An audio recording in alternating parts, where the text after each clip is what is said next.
Na guys at naghalo at ano na ang ating lagyan na po natin ng rino at ng bagoong.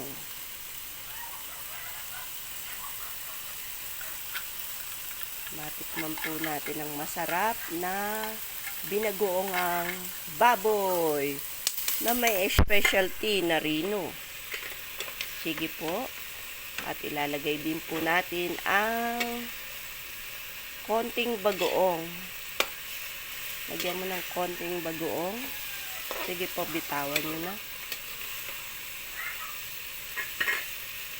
Ganyan po. 2 kutsarang bagoong. Ayan po.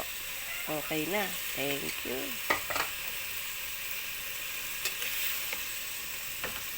Matikman niyo po ang binagoongang baboy na may rino. Kapatid, lagyan mo ng isang tasang tubig.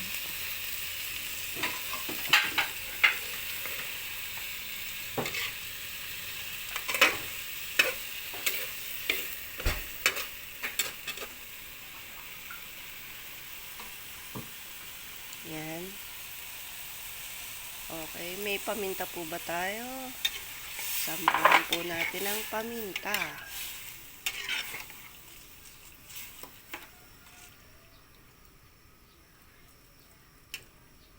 Okay na po yan. Napakarami na. Okay, takpan. At hayaan po natin siyang kumulo. At dyan po natin palalambutin ang ating baboy.